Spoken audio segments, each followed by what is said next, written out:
लालकृष्ण आडवाणी को भारत रत्न दिए जाने पर बीजेपी नेता मुख्तार अब्बास नकवी ने स्वागत किया है। हमें बहुत खुशी है और हम सबको खुशी है कि आडवाणी जी जो सांस्कृतिक राष्ट्रवाद के एक बहुत बड़े योद्धा हैं और जिन्होंने कि तमाम संकट के समय, कंटक के समय, तमाम समस्याओं के समय और तमाम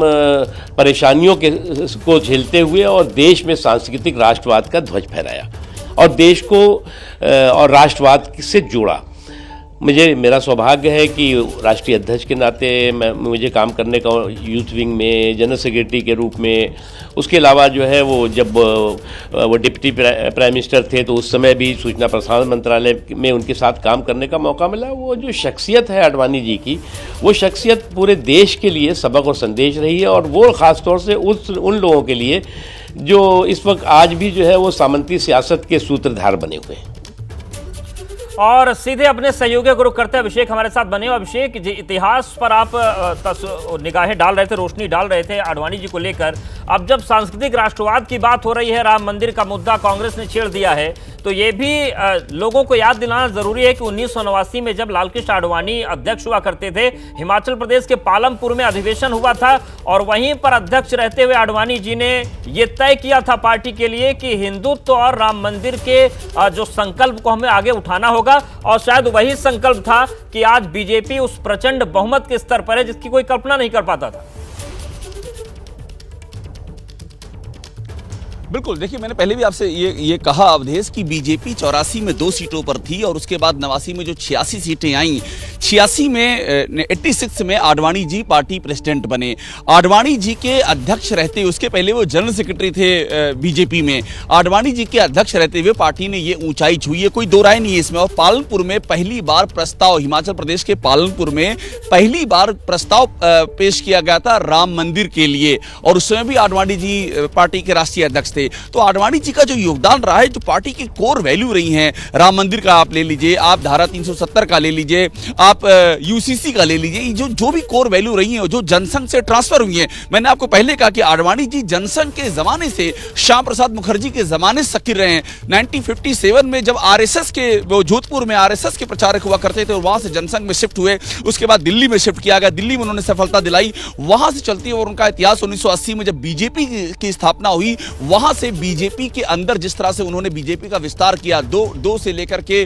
86 सीटें, उसके बाद 1992 में 121 सीटें, 1996 आता है 161 सीटें आती हैं और बीजेपी सत्ता में आ जाती है, कांग्रेस को डिथ्रोन कर देती है अटल जी और आडवाणी जी की जोड़ी। तो ये जो एक राजनीतिक सफर है, ये अपने आप में अद्भुत है। और उस जमाने में जबकि बीजेपी इतने हाशिए पर थी, इस तरह से लेकर के आना, आप उस रथ यात्रा का जिक्र कीजिए जिस रथ यात्रा के जरिए राम मंदिर को एक राष्ट्रीय, जिसे कह सकते हैं राष्ट्रीय ज्वार का स्वरूप दे दिया गया, आडवाणी जी उसके पीछे थे। तो आडवाणी जी की तमाम सारी जो सांस्कृतिक कल्पनाएं थी, जो उनका राष्ट्रवाद था, जो उनकी राजनीतिक छवि रही है और जिस तरह से सबको साथ लेकर के चलने की उनकी एक कला रही है, शैली रही है, जो कि अटल जी के साथ एक सांचे में ढली है, समय के सांचे में ढली है, ये सब चीजें इतिहास में अंकित हैं। इतिहास उनका आदर करेगा, इतिहास उनका मूल्यांकन करेगा और ये जो भारत रत्न दिया गया है, ये उस समकालीन इतिहास का सम्मान है। जी बिल्कुल। जैनेंद्र भी हमारे साथ लगातार बने हुए। जैनेंद्र, जिस तरीके से भारत रत्न का ऐलान किया गया लालकृष्ण आडवाणी के लिए,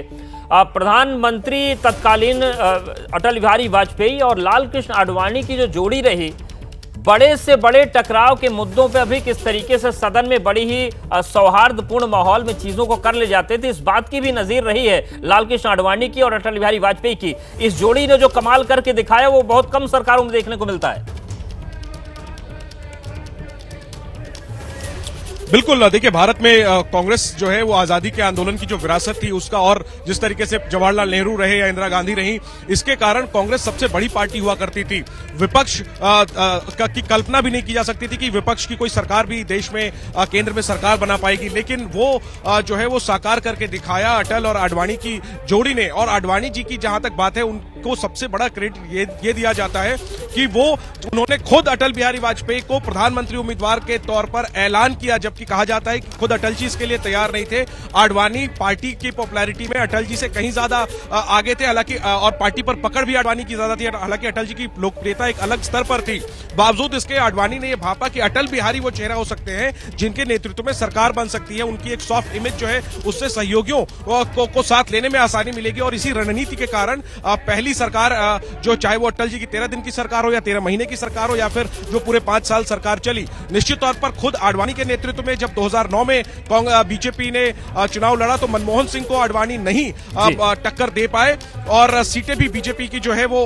घट गई और 2014 के बाद तो मोदी आ गए और फिर आडवाणी पर्दे के पीछे चले गए। लेकिन निश्चित तौर पर विपक्ष की सियासत और जो मौजूदा सत्ता में पार्टी है बीजेपी, उसके लिहाज से आडवाणी की भूमिका बेहद अहम है और निश्चित तौर पर उसी काडर को एक संदेश देने के लिए कहीं ना कहीं अब सरकार ने आडवाणी जी को भारत रत्न देने का ऐलान किया है, क्योंकि यह आरोप लगता रहा है कि आडवाणी जी को बिल्कुल जनरल हमारे साथ आप बने रहिए क्योंकि अब प्रतिक्रियाओं का दौर भी शुरू हो गया है।